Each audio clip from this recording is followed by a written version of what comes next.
Everyone who travels to Turpan will visit the famous Grape Valley. Grape Valley nests near the Flaming Mountain, 13 kilometers from Turpan city. Despite the extremes of temperature, Turpan is nationally known for its grapes and dried raisins. The area began to plant grapes as early as the Han Dynasty 2,000 years ago. The breaking up of the Flam Mountain millions of years ago and the lasting erosion of the river lead to the formation of today's Grape Valley.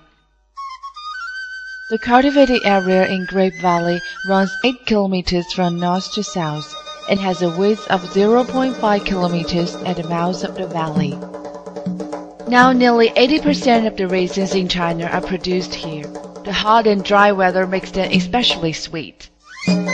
Every August, the Grape Festival is held in Turpan. Tourists from home and abroad are attracted to this amazing city to try the sweet grapes.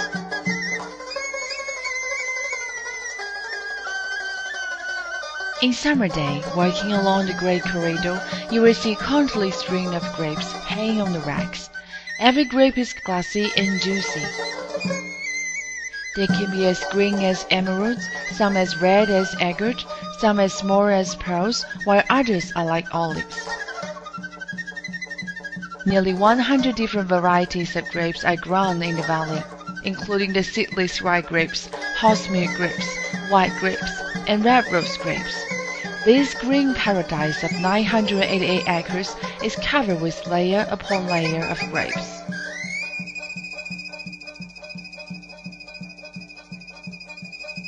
Flam Mountain is extremely hot in summer, though no vegetation can exist on the mountain.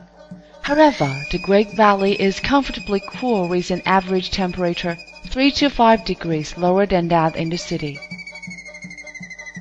The Uighur River flows through the valley. The cool, clear water nourishes the land and also to bring a good harvest each year. Turpan lies in the second or third deepest inland depression in the world. Melting snow from the nearby mountains is the main water source for local people. To make good use of this valuable resource, Uighur people have created an ingenious method, the Karez Water System.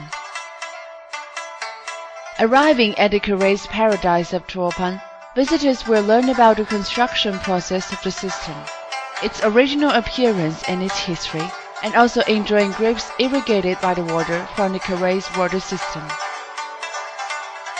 This amazing irrigation system is made up of vertical wells, underground canals, above-ground canals, and small reservoirs controlling the water flow. At the Karez System Museum, pictures illustrate the history of the Karez system, and the model shows how local people dug the wells. Their work tools are also displayed. There are underground tunnels which people can explore and see exactly how the system works. The Karez Water System provides a stable water source all year round, which made the Turpan area an oasis on the Silk Road route. The basin was the supplier for lots of fruit, vegetables, cotton, and of course the famous Turpan grapes. Without the Karez Water System, there would be no Turpan culture. China recognizes the Karez system as one of the 3 greatest water projects of China. At its peak, the Karez irrigation system exceeded 5,000 kilometers and was also referred to as the Underground Great War. Most of the Karezes in the Turpan area were built during the Qing Dynasty era 300 years ago, or before 1949. Currently, there are about 300 Karez water channels still in good operable service in the Turpan area, and supply about 16% of the water for irrigation in total. They still help to make Turpan an important fruit and vegetable growing area in China.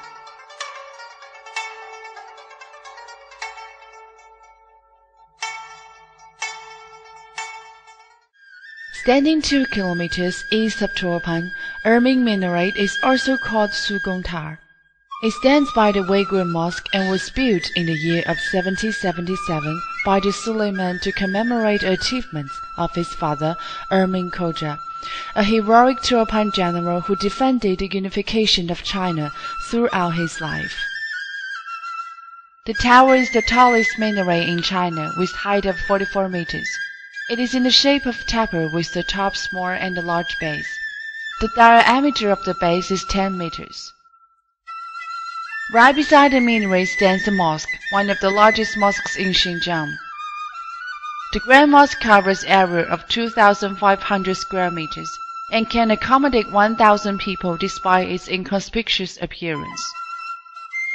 The architect chose suitable proportions so that the two structures look balanced together. At festival times, Uighur from surrounding area would gather at the square for prayer and celebrations afterwards. This area still has a rustic rural look, with old ruins, tall trees, and fields making an attractive setting for the old mosque. This is another ruined ancient city in Turpan apart from Gaochang Ancient City. That is Jiaohe Ancient City in the Uighur Valley about 12 kilometers west of the Turpan. Jiaohe means where two rivers meet in Chinese. The ancient city built on a large islet which is shaped like a willow leaf. It lies between two rivers on the lowest plateau atop a cliff of over 30 meters. Like with Gaochang Ancient City, Jiaohe was originally established as a military fort to control the route of ancient Silk Road 2,000 years ago. From the year 108 BC to 450 AD, the city of Jiaohe was the capital of the anterior Qiushi Kingdom, one of the 36 countries in the west region of ancient China. Jiaohe ruin is 1,650 meters long by 300 meters at its width, and has an area of 220,000 square meters. All the buildings inside the city were of earthen construction, except one large brick and tile building. Some of the buildings are rooms dug into the earth. Some are yards built over the earth, while others have walls made by peeling out the earth. Most of the houses were 2 stories, with 1 story above ground and 1 underground. Neither windows nor doors faced from the street, as military defense was apparently a priority. The layout of the city had 3 parts. The 350 meters long Central Avenue runs north from South Gate, separating the residential districts into eastern and western parts. Along with this, there were notable graveyards and the ruins of a large government office in the southern part of the eastern district.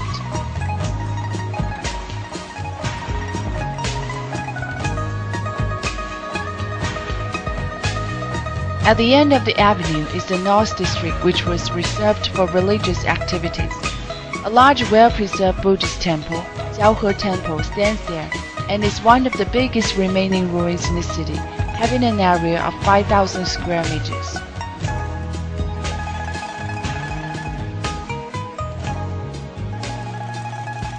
Nearby the temple, there are a group of Buddhism pagodas which may have used to bury the monks.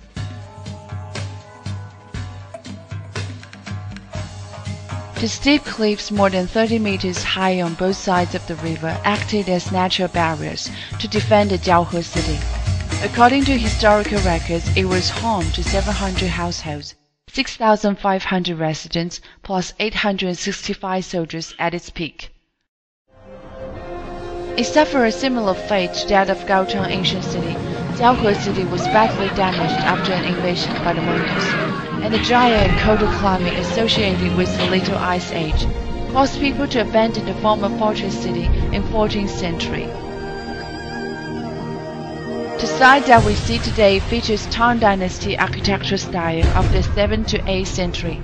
Jiaohe is honored as the largest, oldest, and best preserved earthen city in the world. Say goodbye to Turpan, the oasis Gobi Desert with a rich culture and historical heritage. Our journey to west along the ancient Silk Road continues. Trace the footprint of history with China highlights. You will have many more amazing discoveries.